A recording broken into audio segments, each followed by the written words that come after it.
غیروں کے طریقوں میں نہیں، ان کے کلچر اور تہذیب کو اپنانے میں نہیں، بلکہ نبی کی پاکیزہ سنتوں، آپ کے مبارک طریقوں کو اختیار کرنے میں رکھا۔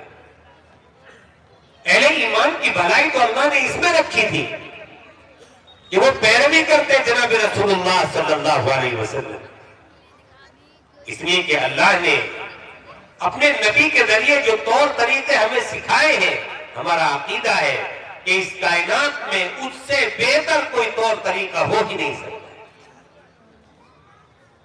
آپ غور کر لیجئے، جو بھلائی، جو فائدے اللہ کے نبی کی سنت میں ہے، وہ غیروں کے طریقوں میں نہیں۔ اب تو سائنس باقاعدہ سنتوں پر ریسرچ کر رہی ہے، کتنی نبی علیہ السلام کی سنتوں پر ریسرچ کر کے سائنس نے اعلان کر دیا کہ اس سنت کے اندر اتنے فائدے ہیں، اتنے فائدے ہیں، اتنے فائدے ہیں۔ غیر قائل ہو گئے، دشمن ماننے پر مجبور ہو گیا۔ یہود و نصارہ کے ڈاکٹرز، ان کے ریسرچ اسکالرز، ان کے محققین اعتراف کر رہے ہیں، اقرار کر رہے ہیں کہ محمد صاحب نے جو طریقے بتائے ہیں اس میں بہت فائدہ۔ اب وہ بتا رہے ہیں پانی بیٹھ کر پینا چاہیے، پانی تھوڑا تھوڑا ایک ایک گھونٹ چوس چوس کر کے پینا چاہیے، کھانا اس طرح کرنا چاہیے، ختنے میں یہ فائدہ ہے۔ آج وہ غیروں کے ڈاکٹر اس کے فائدے میں آئے۔ لیکن اگر ہم نے ان فائدوں کو سن کر کے سائنس کے ان طریقوں کو اپنایا تو کیا اپنایا؟ یہ ایمان تو کوئی ایمان نہیں ہوا۔ اس کا مطلب یہ ہوا کہ نبی کے قول پر ہمیں اعتماد نہیں ہوا، نبی کی بات پر ہمیں یقین نہیں آیا۔ دنیا کے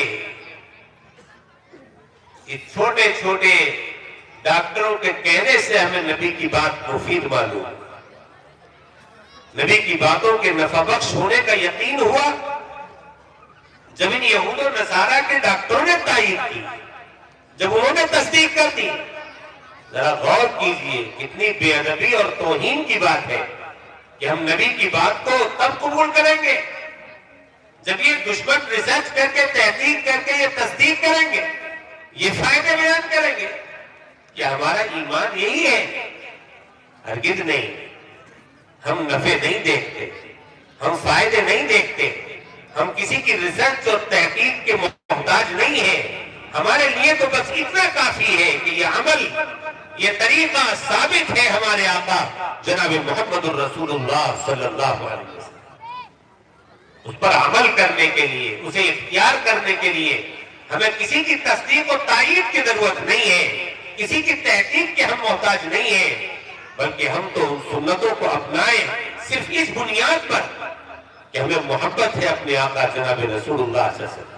ہمارا عقیدہ اور یقین ہے کہ آقا علیہ السلام کا کوئی بھی طریقہ فائدے سے خالی نہیں ہو سکتا، نفع سے خالی نہیں ہو سکتا، سنتیں کوئی بھی سنت ہو برکتوں سے خالی نہیں ہو سکتی۔ اس لیے میرا عزیز دوست اور بزرگوں، اگر ہم عقل مند ہیں، سمجھدار ہیں، تو ہم اعلیٰ کو اختیار کریں، ادنا کو اپنے گھروں سے نکال کر کے دیں۔ جو نفع بخش چیز ہے اس کو لیں، اور جس کے اندر نفع نہیں ہے یا بہت کم نفع ہے اسے اپنی زندگی سے دور کریں، یعنی اسلامی تہذیب کو اپنائیں، نبی پاک صلی اللہ علیہ وسلم کے دیے ہوئے طور طریقوں کو اپنائیں۔ اور یہ ہماری زندگی میں کیسے آئیں گی؟ یہ آئیں گے علم سے۔ اس کے لیے علم کی ضرورت ہے۔ جب تک آدمی کو علم نہیں ہوگا، عمل کی راہیں اس کے لیے آسان نہیں ہو سکتی۔ اسی لیے صحابہ کرام رضوان اللہ تعالی علیہ مجمعین کو جو جاہلیت کے دور سے نکل کر کے آئے تھے، علم کی روشنی سے محروم تھے، اللہ کے رسول صلی اللہ علیہ وسلم نے سب سے پہلے ان کو علم کی روشنی عطا فرمائی، علم عطا کیا۔ جہالت کے وہ گھٹا ٹوپ اندھیرے جو عرب کی سرزمین پر چھائے ہوئے تھے اور جس پر اہل عرب فخر کرتے تھے، جاہلیت پر، جہالت پر، اور اعلان کرتے تھے کہ ہم دنیا میں نمبر اول کے جاہل ہیں، کوئی قوم ہم سے جہالت میں آگے بڑھنے کی کوشش نہ کرے۔ جن کے شعراء اس طرح کے چیلنج دیتے ہو اور جہالت کو اچھی چیز سمجھتے ہو، آپ اندازہ لگائیے کہ جہالت میں بھی وہ کتنے آگے نکلے ہوئے ہوں۔ چنانچہ اللہ کے رسول صلی اللہ علیہ وسلم نے سب سے پہلے اسی جہالت کی چادر کو چاک کیا، جہالت کے پردوں کو پھاڑا، علم کی روشنی عطا کی، علم نافع عطا کیا، نفع بخش علم، آخرت کا علم، دین کا علم۔ اور ان صحابہ نے پورے شوق کے ساتھ، پورے جذبے کے ساتھ اللہ کے رسول سے علم سیکھا۔ بڑی بڑی عمر کے صحابہ تھے، دیہات کے رہنے والے، بھولے بھالے، سیدھے سادے، لیکن ان کے شوق، ان کی طلب، ان کی طاقت نے انہیں علم کا پہاڑ بنا، علم کا سمندر بنا، اور وہ علم کے ایسے حامل بن گئے کہ قیامت تک آنے والی ساری دنیائے انسانیت ان کے علم سے فائدہ اٹھا رہی ہے اور اٹھاتی رہے۔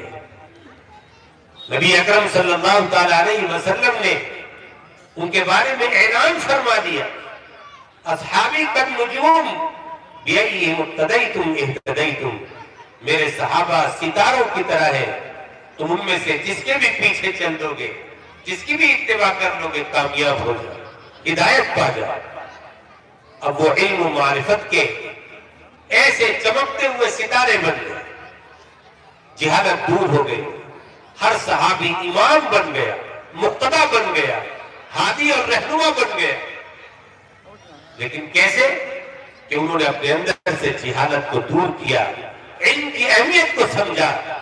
انہوں نے جانا کہ بغیر علم کے نہ عبادت درست ہو سکتی ہے، نہ معاملات درست ہو سکتے ہیں، نہ اخلاق درست ہو سکتے ہیں، نہ ہم گناہوں سے بچ سکتے ہیں۔ علم کے بغیر کچھ نہیں۔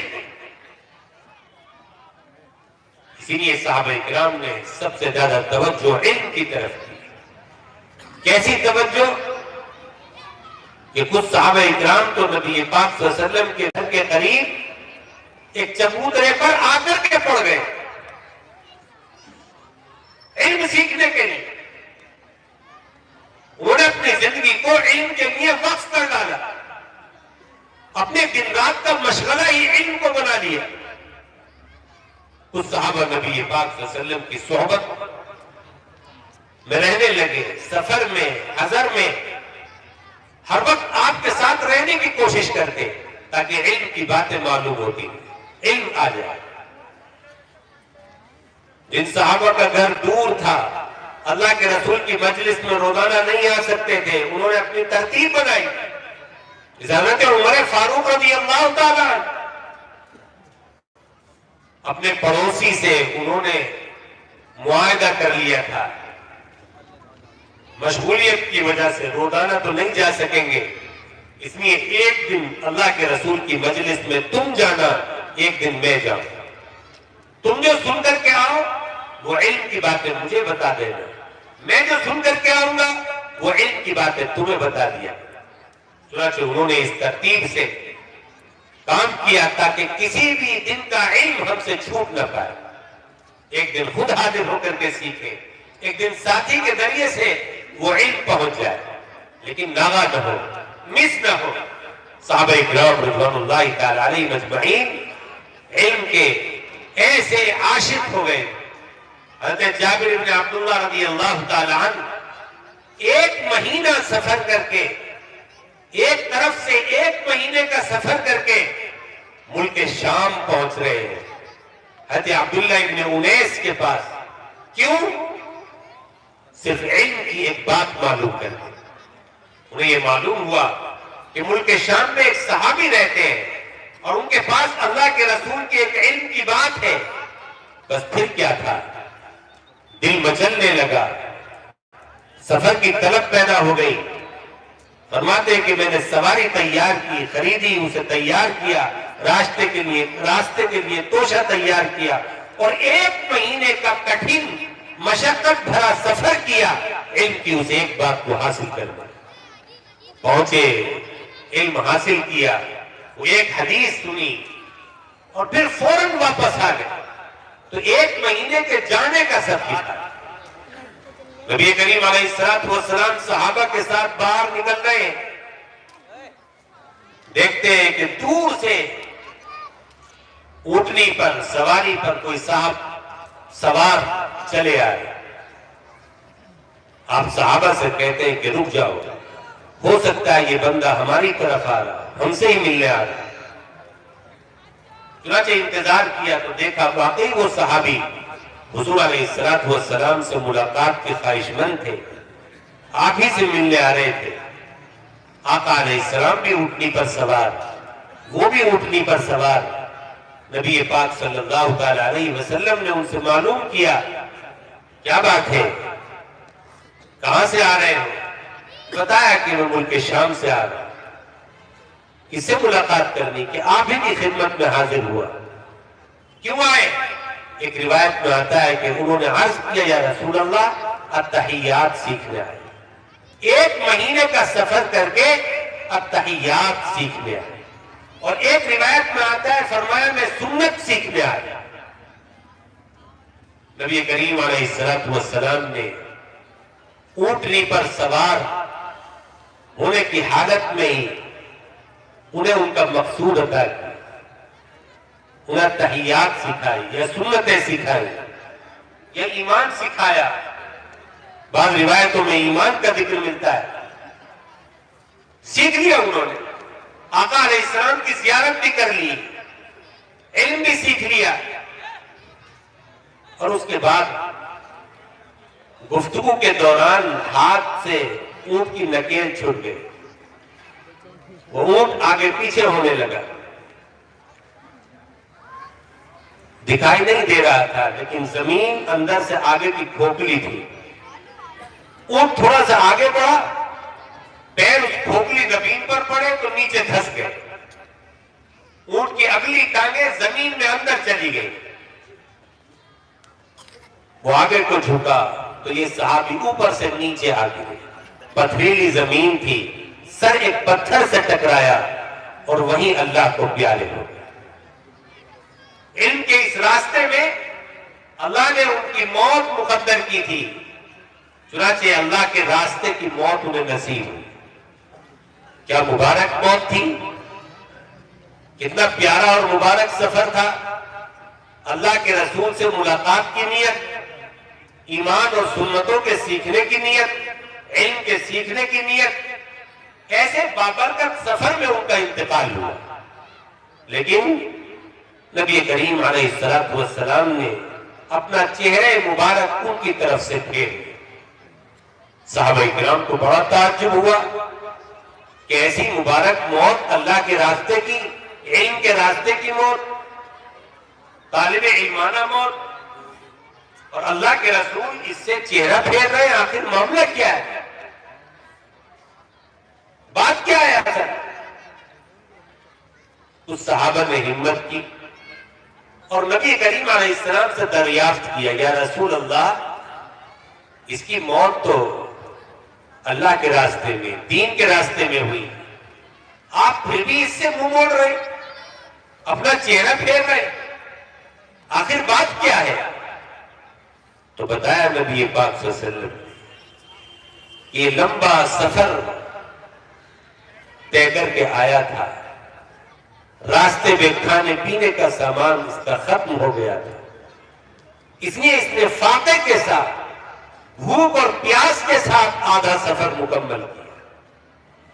بھوکا تھا، پیاسا تھا، اور یہاں آ کر کے بھی اس نے اپنی بھوک پیاس کی فکر نہیں کی.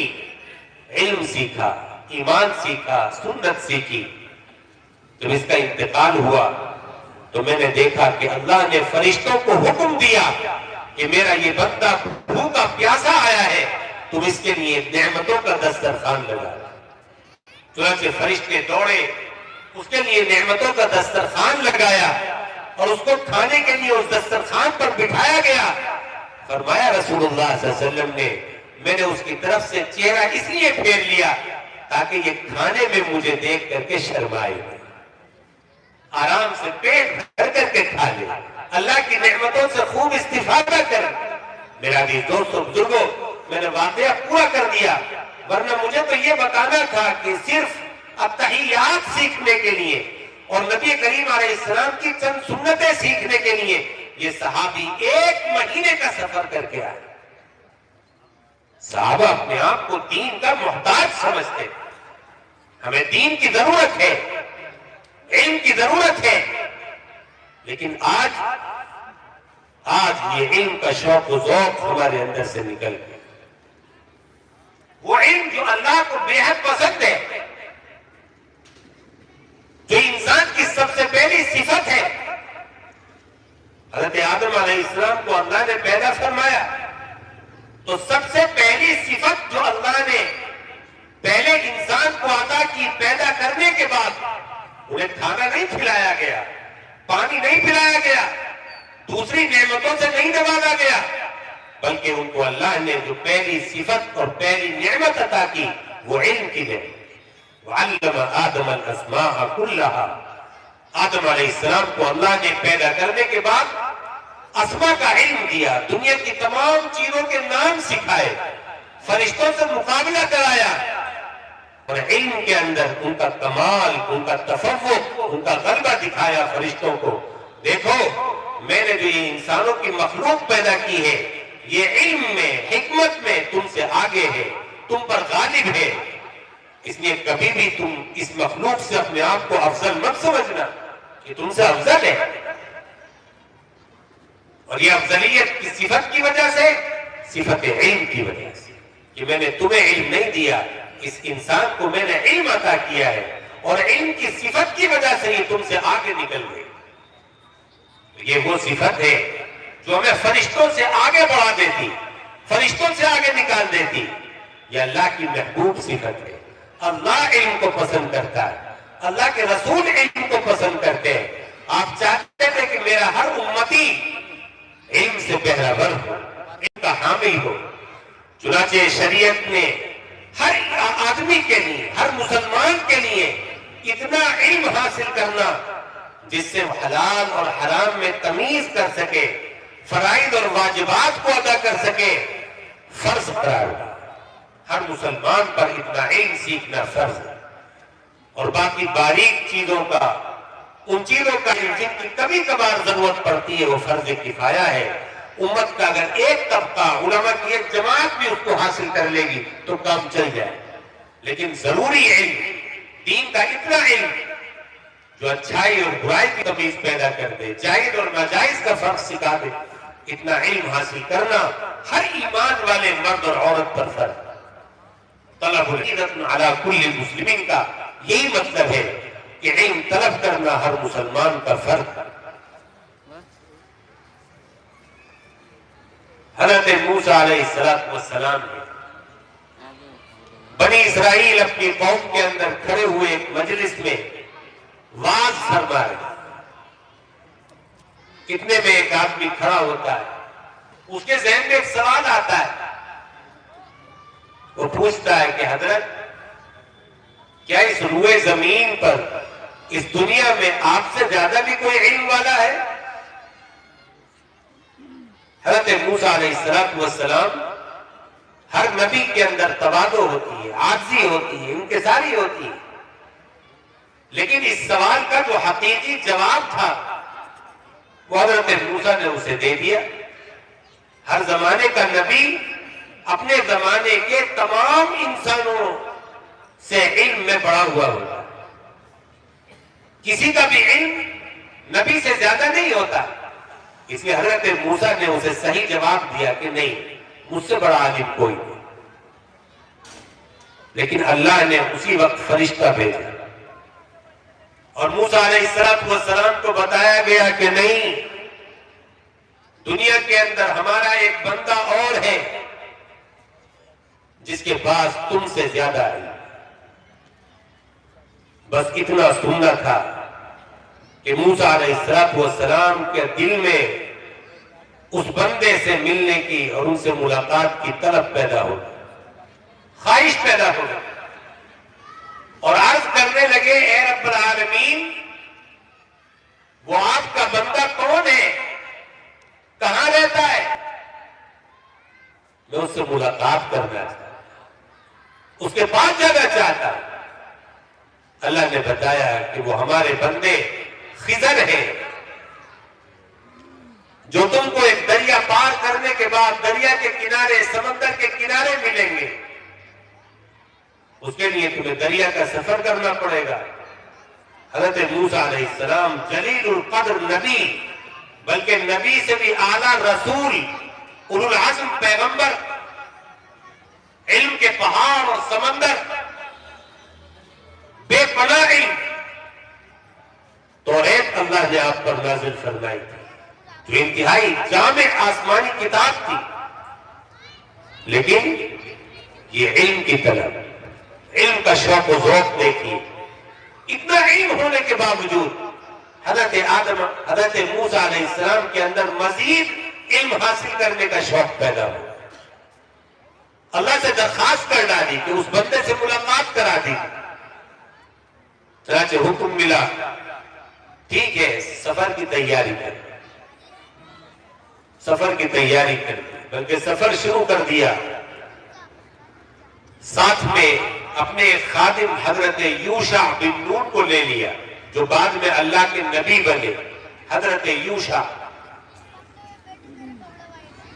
اور دونوں نے دریا کا سفر کیا، اور واقعہ لمبا ہے، اور پھر حضرت خضر علیہ السلام سے ملاقات ہوئی اور ان کے ساتھ رہنے کی درخواست کی۔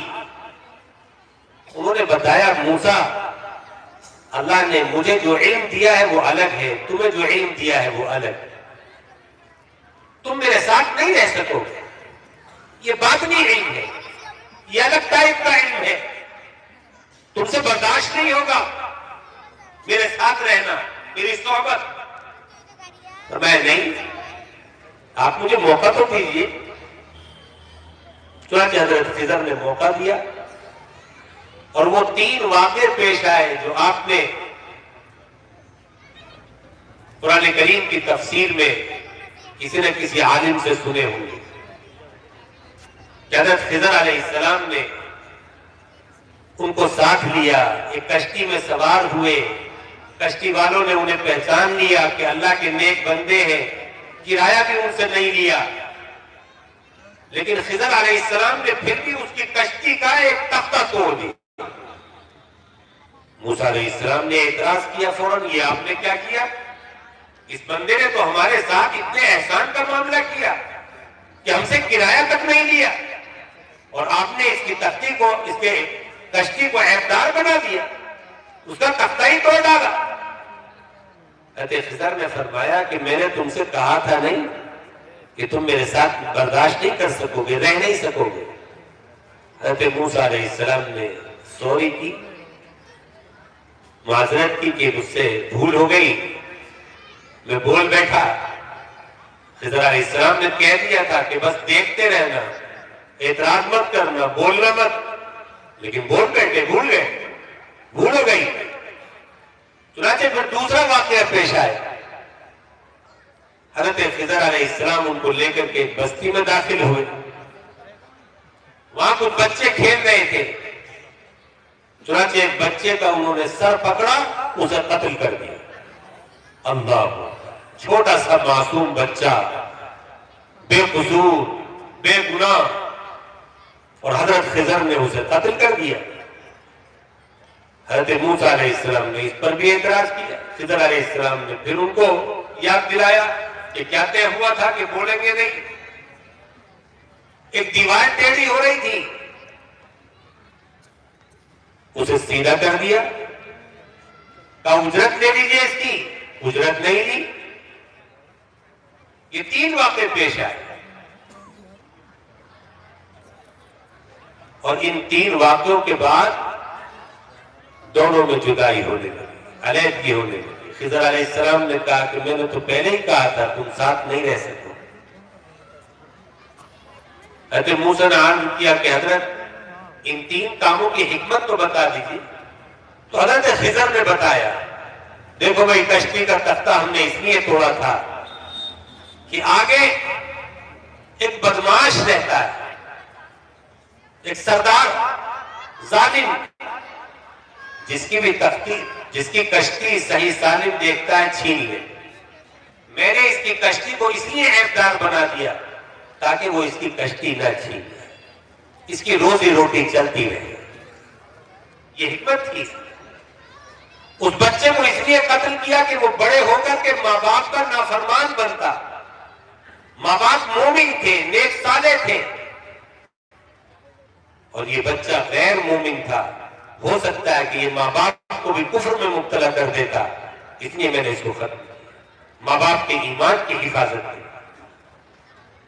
اور دیوار کو اس لیے سیدھا کیا کیونکہ اس کے نیچے یتیم بچوں کا خزانہ چھپا ہوا ہے۔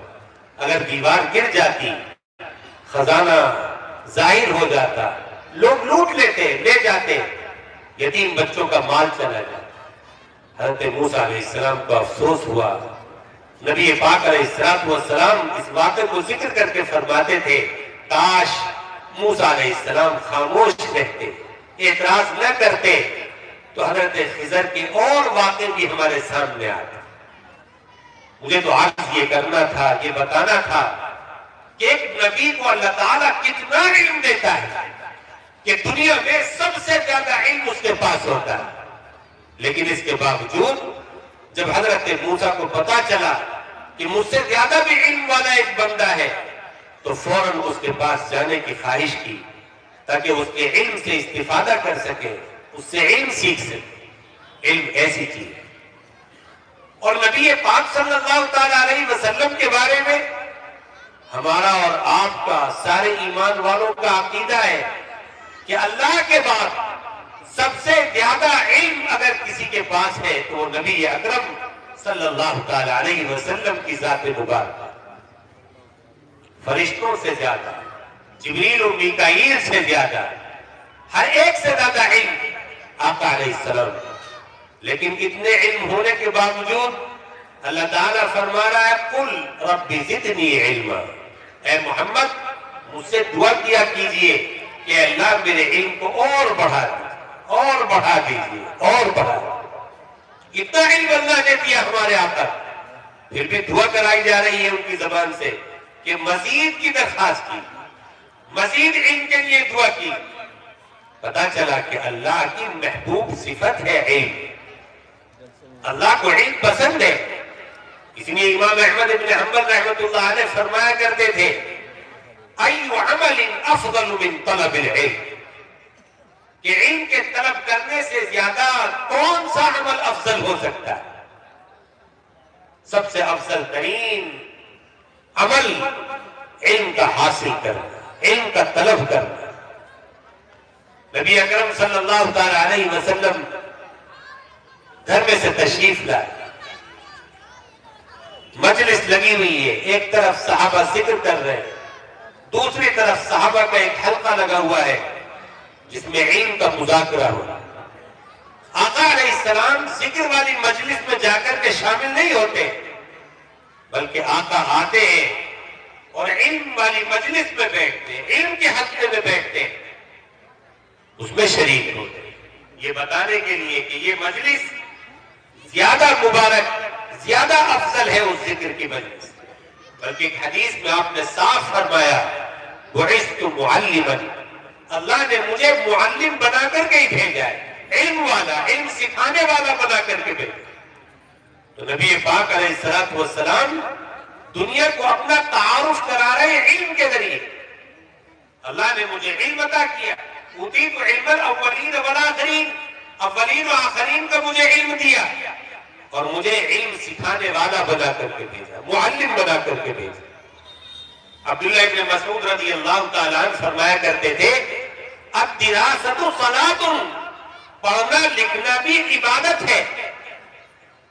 ابو موسیٰ اشعری بتاتے ہیں کہ ایک مرتبہ میں عشاء کے بعد حضرت عمر رضی اللہ تعالیٰ عنہ کی خدمت میں حاضر ہوا، کہنے لگے اتنی رات میں کیسے آنا ہوا؟ میں نے عرض کیا کچھ مسائل اور کچھ دین کی باتوں کا مذاکرہ کرنا تھا۔ فرمایا کہ اچھا آ جاؤ، بیٹھ جاؤ، اور علم کی گفتگو شروع ہو گئی، یہاں تک کہ تہجد کا وقت ہو گیا۔ حضرت ابو موسیٰ فرماتے ہیں میں نے عرض کیا کہ اب کچھ نوافل پڑھ لیں، کچھ نماز بھی پڑھ لیں۔ تو حضرت عمر رضی اللہ تعالیٰ عنہ نے فرمایا اے ابو موسیٰ اِنَّا فِي صَلَاةٍ، ارے یہ جو علم کی باتیں ہم کر رہے ہیں، علم کو سیکھ رہے ہیں، سکھا رہے ہیں، علم کا مذاکرہ کر رہے ہیں، یہ بھی عبادت ہی ہے۔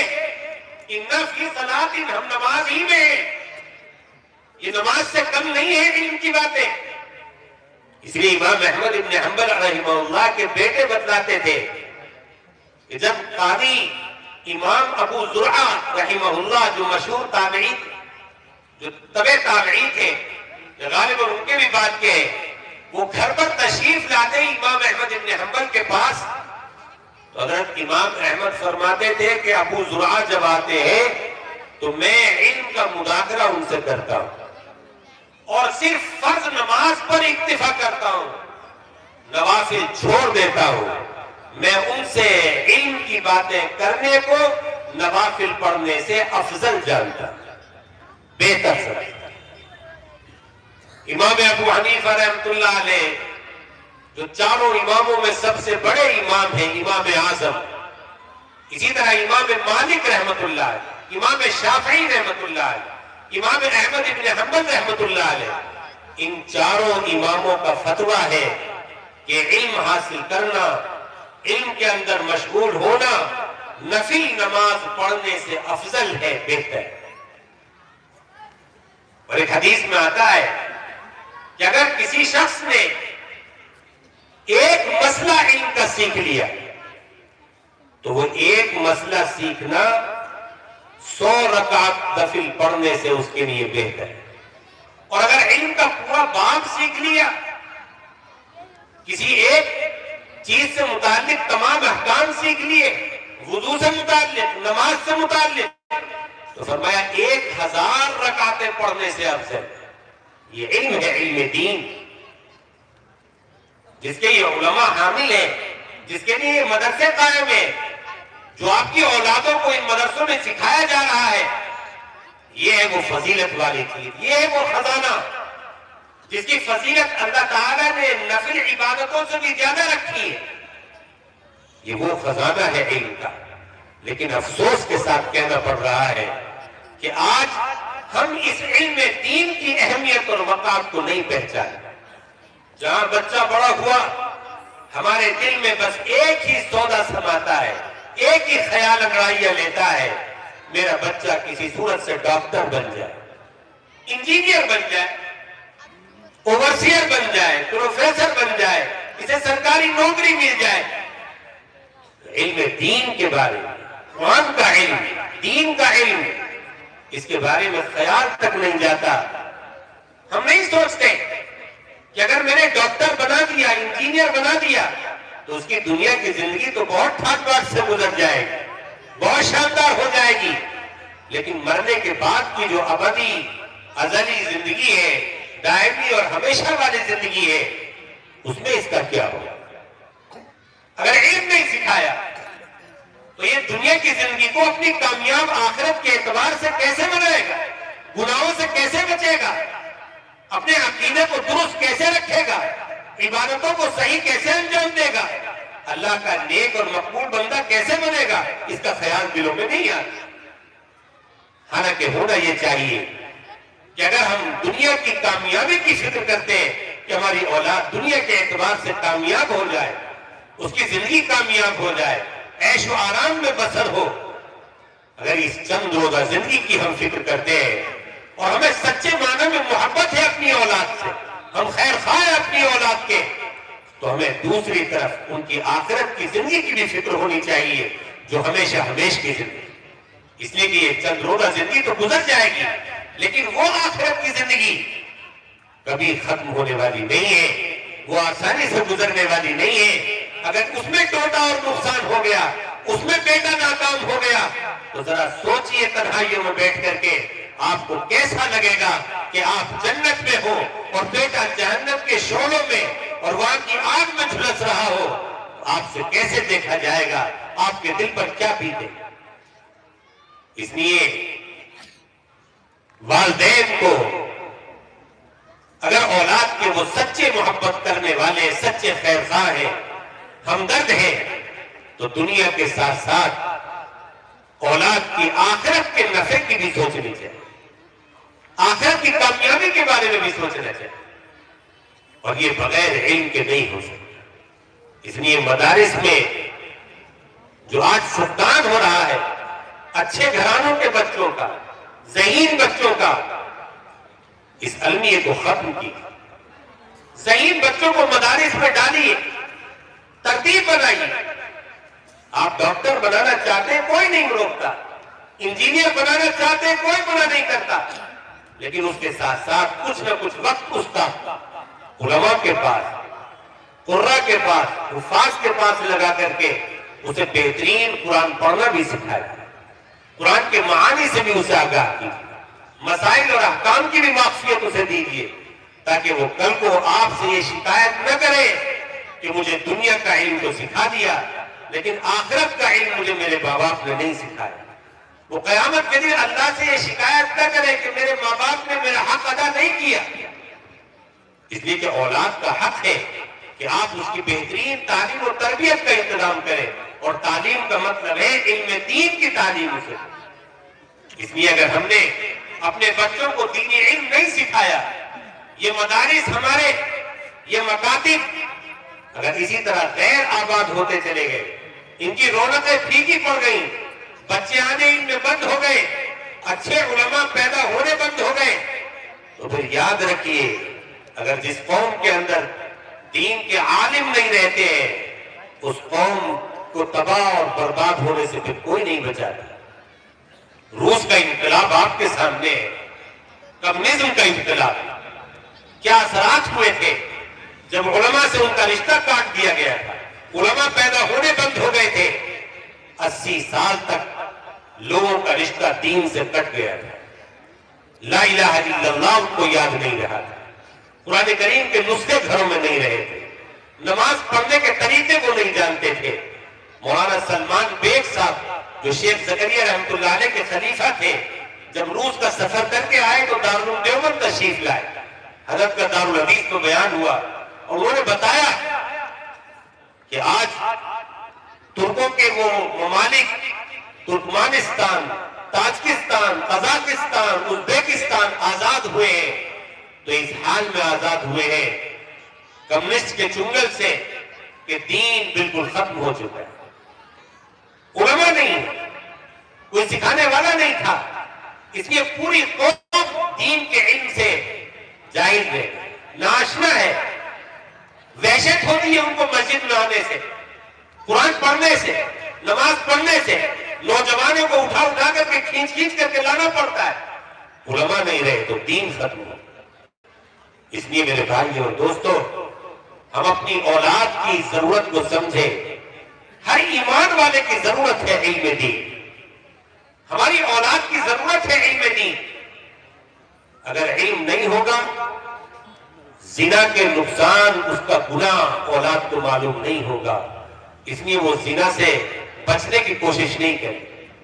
ہاں مجھے پتا ہوگا کہ زنا کرنے پر کیا نقصان ہوگا، دنیا میں کیا بلائیں آئیں گی، آخرت میں جہنم کا کیسا عذاب اس کے لیے مقدر کیا گیا ہے، وہ بچے گا۔ جھوٹ بولنے کا گناہ معلوم ہوگا تو جھوٹ سے بچے گا، غیبت کرنے کے گناہ کا علم ہوگا تو غیبت سے بچے گا، چغلخوری کے گناہ کا علم ہوگا تو چغلخوری سے بچے گا، ماں باپ کی نافرمانی کا گناہ ہوگا، ان کو ستانے کا گناہ معلوم ہوگا تو اس سے اپنے آپ کی حفاظت کرے گا، بچے گا۔ ہر گناہ کا یہی حال ہے، ظلم کے گناہ کا علم، دھوکہ دھڑی کے گناہ کا علم، سود کھانے کے گناہ کا علم، کسی کو ستانے کے گناہ کا علم ہوگا تو ان گناہوں سے بچے گا، ڈرے گا، اللہ کا خوف کھائے گا۔ علم نہیں ہوگا تو دھڑلے سے ان گناہوں کو کرتا چلا جائے گا، اور زندگی اس کی گناہوں کے اندر لت پت ہوتی چلی جائے، یہاں تک کہ وہ جہنم کا حقدار اور مستحق ٹھہرا دیا جائے۔ علم ہی تو ہے جو انسان کو ان تمام گندگیوں اور غلاظتوں سے بچاتا ہے۔ آج اسی علم سے ہم نے اپنی اولاد کو بے بہرا کر دیا، اس لیے ضرورت ہے کہ ہم خود بھی علمی حلقوں میں بیٹھیں، علم سیکھیں، اپنے گھرانوں کے اندر علماء پیدا کریں، اس راستے کے اندر بچوں کو ڈالیں، قرآن کا حافظ بنائیں، عالم بنائیں، اور ان مدارس کو، ان مکاتب کو اپنے تعاون سے اپنے بچوں کو بھیج کر کے مضبوط کریں۔ یہی علم کے بقا کا ذریعہ ہے، یہی ہمارے دین اور اسلام کی بقا کا ذریعہ۔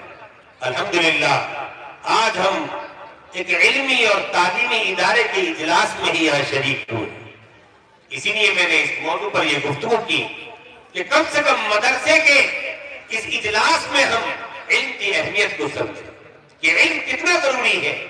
اگر علم نہیں ہے تو آدمی اللہ کی کس قدر نافرمانیوں میں پڑتا چلا جائے، اور علم ہوتا ہے تو اللہ کا کچھ نہ کچھ خوف اس کے دل میں آتا ہے۔ قرآن کریم میں اللہ نے فرمایا انما یخشی اللہ من عبادہ العلماء، اللہ سے ڈرتے ہی علم والے ہیں۔ علم ہی ڈراتا ہے، علم ہے تو اللہ سے ڈرے گا، اللہ کا خوف اور خشیت دل میں ہوگی۔ علم نہیں ہے تو اللہ کا خوف دل میں نہیں ہوگا، خشیت دل میں نہیں۔ اور جس کا دل اللہ کے خوف سے خالی ہو وہ ہر بے حیائی کا کام کرنے کے لیے تیار ہے۔ شیطان اسے گمراہی کی کس دلدل کے لے جا کر کے کس دلدل میں دھسا دے کچھ نہیں کہا جائے۔ اس لیے اپنی اولاد کو علم سے آراستہ اور پیراستہ کیجیے۔ بڑی خوشی کی بات ہے کہ یہاں بچے بڑی تعداد میں حافظ قرآن بنے۔ میں ان کے تعلق سے ایک آخری بات کہہ کر کے اپنی بات کو ختم کرتا ہوں۔ قرآن کریم کا حفظ کرنا بڑی سعادت کی بات ہے۔ قرآن دنیا کے تمام خزانوں میں سب سے قیمتی خزانہ، اس کا کوئی ہمسر، کوئی ہم پلہ نہیں۔ دنیا کی بادشاہت، وزارت، حکومت، کوئی دولت اس کا مقابلہ نہیں کر سکتا۔ قرآن کی ایک سورت بھی اتنی قیمتی، اتنی اعلیٰ۔ بڑی خوش نصیبی کی بات ہے کہ اللہ نے آپ کے گھر میں یہ خزانہ پہنچا دیا، آپ کے بچے کو حافظ قرآن بنا دیا۔ حضرت انس فرماتے ہیں صحابہ اکرام سورہ بقرہ مکمل کرتے تو خوشی میں لوگوں کو کھانا کھلاتے۔ آپ کے لیے بھی خوشی کا موقع ہے، عید سے زیادہ خوشی کا دن ہے آپ کے لیے کہ اللہ نے اپنا سب سے قیمتی خزانہ آپ کو عطا فرما دیا، آپ کے گھر میں بھیج۔ لیکن میں ایک بہت اہم بات والدین کی خدمت میں اس وقت رکھنا چاہتا ہوں۔ اگر آپ کے بچے نے حفظ قرآن کر لیا اور یہ خزانہ آپ کے گھر میں آ گیا تو اب یہ نہیں کہ آپ بس خوشی میں مست ہو جائیں، جھوم جائیں اور پھر اس سے غفلت برت لیں، مطمئن ہو جائے کہ بچہ حافظ بن گیا اب تو خاندان کے 10 لوگوں کو بخشوا ہی دے گا۔ میں آپ کو بتا دوں کہ یہ جو بچے حافظ قرآن بنتے ہیں ان میں سے 80% وہ ہیں جو قرآن بھول جاتے ہیں۔ 80% حافظ وہ ہیں جو قرآن کی طرف سے غفلت برتتے ہیں اور قرآن ان کے سینوں سے نکل جاتا ہے۔ نبی کریم علیہ السلام نے فرمایا کہ اگر اونٹ کی رسی کو کھول دیا جائے تو اونٹ اتنی تیزی سے نہیں بھاگتا جتنا قرآن غفلت کے وقت سینے سے بھاگ جاتا ہے، جتنی تیز قرآن سینوں سے نکلتا ہے۔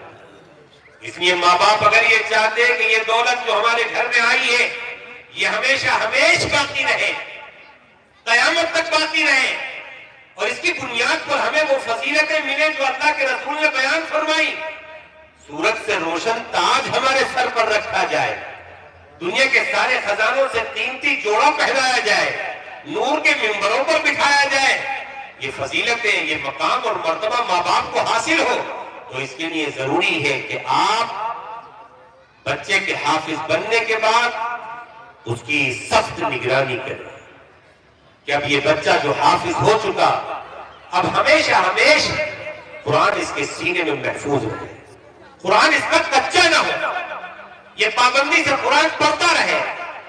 ہمارے علماء فرماتے ہیں کہ جو حافظ روزانہ 3 پارے پڑھتا رہے گا قرآن نہیں بھولے، روزانہ 3 پاروں کا جو معمول بنا لے۔ اور بعض علماء نے اور ایک اچھی بات کہی کہ اگر کوئی چلتے پھرتے قرآن پڑھنے کی عادت ڈال لے، مسجد جا رہا ہے، آ رہا ہے، بازار جا رہا ہے، آ رہا ہے، راستوں میں چل پھر رہا ہے، بیٹھا ہوا ہے گھر میں خالی، قرآن پڑھتا رہے ہر وقت، تو اس کے تو 10 15 پارے ہو جائیں۔ بعض حافظ تو روزانہ ایک قرآن ختم کر لیتے، ایک قرآن روزانہ۔ امام شافعی جب امام مالک سے ملنے کے لیے گئے ہیں مینا سے مدینے کو، 16 دن کا سفر، اور ہر روز ایک قرآن مکمل کرتے تھے۔ 16 دن میں سفر مکمل ہوا امام شافعی کا، روایت میں آتا ہے 16 دن میں 16 قرآن انہوں نے مکمل کیے۔ سفر چل رہا ہے، اونٹ پر بیٹھے ہوئے قرآن کی تلاوت جائے، چلتے پھرتے قرآن۔ یہ سب سے بہترین طریقہ ہے قرآن کو باقی رکھنے کا اور قرآن کو یاد رکھنے کا۔ اگر کوئی حافظ اس کی عادت ڈال لے تو نور علی نور، اس سے بہتر کوئی طریقہ ہے۔ بہرحال ماں باپ کی ذمہ داری ہے کہ وہ بچے کو سخت رکھے۔ ماں باپ نے بچہ حافظ بن جائے، عالم بن جائے، اس سے ماں باپ کا مرتبہ کم نہیں ہوتا اور ماں باپ کی ذمہ داری ختم نہیں ہوتی۔ بعض ماں باپ یہ سمجھتے ہیں کہ بچے کے سینے میں اب قرآن آ گیا، اسے کیسے ڈانٹوں، کیسے ماروں۔ نہیں، آپ باپ ہیں، آپ ڈانٹ سکتے ہیں، بلکہ ضروری ہے آپ کے لیے ڈانٹنا، تربیت کرنا۔ یہ نہیں کہ وہ حافظ قرآن بن گیا تو اس کا مقام آپ سے بڑھ گیا، ہرگز نہیں، آپ سے نہیں بڑھ سکتا ہے، آپ باپ ہیں اس کے۔ اللہ نے آپ کو ذمہ داری لگائی ہے، اسے صحیح لائن پر رکھنا یہ آپ کی ذمہ داری ہے۔ اس لیے حافظ قرآن بننے کے باوجود آپ اسے ڈانٹ سکتے ہیں، اس پر سختی کر سکتے ہیں، زور زبردستی کر سکتے ہیں۔ اس لیے ماں باپ سے درخواست ہے کہ ان بچوں کی نگرانی کریں، گھروں میں انہیں اپنی نگرانی میں بٹھائیں، ان سے قرآن پڑھوائیں، صاف صاف کہہ دیں جب تک میری جان میں جان ہے تراویح تیرے ہی پیچھے پڑھوں گا، کسی اور کے پیچھے نہیں۔ تجھے حافظ میں نے کائے کے لیے بنایا؟ میرا بیٹا حافظ ہو اور میں تراویح دوسروں کے پیچھے پڑھوں؟ نہیں، جب تک میرے جسم میں جان ہے ہر سال تراویح تیرے پیچھے پڑھوں۔ جب آپ اس سے یہ کہہ دیں گے تو اسے خود فکر رہے گی، اس نے کہا ابا پیچھے کھڑے ہو کر کے سنیں گے، اس نے بھیا قرآن کو یاد رکھو، یاد کر، بھولے گا نہیں، پڑھتا رہے گا، محنت کرے۔ اور اگر آپ نے فکر نہیں کی تو کچھ دن کے بعد وہ بھی غفلت کا شکار ہوگا، دیکھنا بند کرے گا، اٹھانا بند کرے گا، اور پھر آہستہ آہستہ قرآن کچا ہوگا، رمضانی حافظ بن جائے گا، اور پھر اگر اور کچا ہو گیا تو رمضان میں سنانے کی بھی ہمت نہیں رہے گی، اور کچھ سالوں میں قرآن سینے سے نکل جائے گا، بھول جائے گا، اور سالوں کی محنت سے اور ان اساتذہ کی دن رات کی محنت سے جو خزینہ آپ کے پاس آیا تھا، جو خزانہ آیا تھا، وہ آپ دولت، وہ خزانہ آپ کے گھر سے چلا جائے۔ کتنا بڑا نقصان ہوگا آپ، صرف آپ کی ذرا سی غفلت کی وجہ۔ اور یہ تو آپ کا نقصان ہے، اور خود آپ کے بیٹے کا کیا نقصان ہوگا؟ اللہ کے رسول فرماتے ہیں کہ جو قرآن کو حفظ کرنے کے بعد بھول گیا وہ قیامت کے دن کوڑی بنا کر کے اٹھایا جائے۔ ایک روایت میں آقا فرماتے ہیں اندھا بنا کر کے اٹھایا جائے۔ ایک روایت میں آقا فرماتے ہیں اس کے جسم کا آدھا حصہ زمین کی طرف لٹکا ہوا ہوگا، گرا ہوا ہوگا۔ یہ سزا ہوگی اللہ کی طرف سے قرآن کو یاد کر کے بھلانے۔ تو دنیا کا بھی نقصان ہے، آخرت کا بھی نقصان ہے۔ اس لیے قرآن حافظ ہونے کے بعد اب ذمہ داری اس کی بھی بڑھ گئی ہے، ماں باپ کی بھی بڑھ گئی۔ اللہ سے دعا کیجئے اللہ تعالی ہم سب کو اپنی ذمہ داریاں ادا کرنے کی توفیق عطا فرمائے، علم دین کی اہمیت کو سمجھنے کی توفیق عطا فرمائے، اپنے بچوں کو مدارس میں داخل کر کے حافظ، قاری، عالم بنانے کی توفیق عطا فرمائے۔ اللہ تعالیٰ اس اجلاس کو اپنی بارگاہ میں بے حد قبول کر لے اور ہم سب کی اصلاح کا ذریعہ بنا دے۔ وآخر دعوانا الحمدللہ رب العالمین۔ جزاکم اللہ۔ ماشاءاللہ حضرت والا نے بڑی ہی مفید اور کارآمد باتیں ارشاد فرمائیں۔ اللہ تبارک و تعالیٰ سے دعا ہے کہ اللہ تبارک و تعالیٰ ان تمام باتوں پر ہم سب کو عمل کرنے کی توفیق عطا فرمائے۔ حضرات سامعین، اب وہ مرحلہ آ گیا ہے جس کی مناسبت سے آج کا یہ اجلاس منعقد کیا گیا ہے، یعنی جن بچوں نے حفظ قرآن مکمل کیا ہے ان کی دستار بندی کا وقت آ گیا ہے۔ لہذا جن بچوں کی دستار بندی ہونی ہے میں ان کے نام بول رہا ہوں اور وہ میری داہنی جانب سے اسٹیج پر آئیں اور علماء کرام کے ہاتھوں اپنے سروں پر دستار بندھواتے رہیں۔ محمد فیضان ولد محمد اعجاز، محمد ساجد ولد عبد الخالق، سمیع اللہ بن یعقوب علی، محمد ابراہیم بن معصوم علی، عبد الوحید بن محمد یونس، محمد یحییٰ بن حافظ رضی اللہ، محمد عارف بن عبد الکبیر، محمد انس بن عبد الکبیر، محمد عالم بن میاں جان صاحب، محمد شعیب بن محمد آفاق، محمد فضیل بن محمد آفاق، علیم احمد بن سلیم احمد، محمد سہیل بن محمد سہیب، محمد سمیر بن سلیم احمد، محمد رفیان بن محمد نفیس، محمد اقرار بن محمد مشتاق، محمد فردین بن حاجی ندیم احمد، محمد عرش بن اقتدار عالم، محمد شیبان بن نظام الدین، محمد فاضل بن محمد عنادل، محمد کیف بن محمد مغفور، محمد ذوالنورین بن حافظ عطا اللہ، محمد سمیر بن محمد نوشاد، محمد صادق بن محمد نوشاد، عظمت علی بن صادق علی، محمد انس بن جمال احمد، محمد ذیشان بن رفیق احمد، محمد ارشاد بن مبارک علی، محمد عیان بن محمد ارشد۔ یہ 29 طلبہ ہیں جن کی دستار بندی ہونی ہے۔ ہم سب کے دلوں میں بھی یہ خواہش اور تمنا ہونی چاہیے کہ آج ان بچوں کی دستار بندی ہو رہی ہے، اللہ کرے وہ دن آئے کہ ہمارے بچے بھی حفظ قرآن مکمل کریں اور ان کی بھی دستار بندی ہو، کیونکہ قرآن کریم کو حفظ کر لینا خود ان بچوں کے لیے، ان کے والدین کے لیے، ان کے گھر والوں کے لیے، اور جس مدرسے جس ادارے میں رہ کر انہوں نے قرآن کریم کا حفظ مکمل کیا ہے، اس ادارے کے ذمہ داروں، وہاں کے اساتذہ اور تعاون کرنے والوں کے لیے بڑی سعادت اور خوش نصیبی کی بات ہے۔ اگر اللہ نے چاہا تو قرآن سے ان کا یہی تعلق اور قرآن کریم کی یہی خدمت ان کے لیے آخرت کی نجات کا ذریعہ بنے گی انشاءاللہ تعالی۔ اللہ تبارک و تعالی قبول فرمائے اور ان بچوں کو دن دونی رات چوگنی ترقی عطا فرمائے۔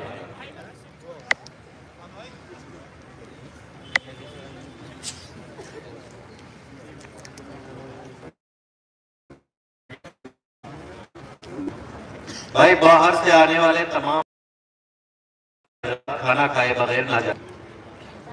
مدرسے کی چھت پر کھانے کا انتظام کیا گیا ہے، آپ حضرات کھانے سے فارغ ہو کے جائیں، اس کے بعد دعا ہوگی اور دعا کے بعد انشاءاللہ 10 منٹ کے بعد نماز ہوگی، اس کے بعد کھانا کا انتظام ہے، کھانا کھا کے آپ تشریف لے جائیں۔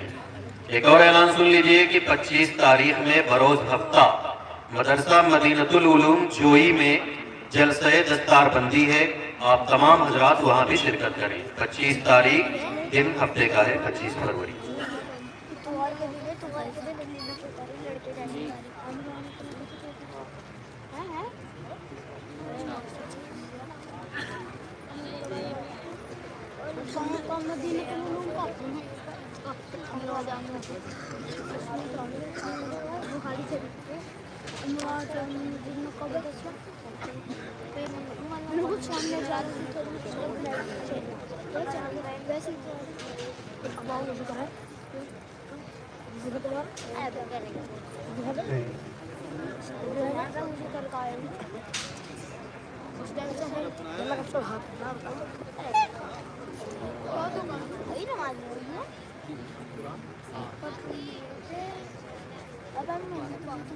اس پروگرام کی ویڈیو آپ اپنے موبائل پر دیکھ لیں گے، یہ جو لکھا ہے بابو ساؤنڈ جویا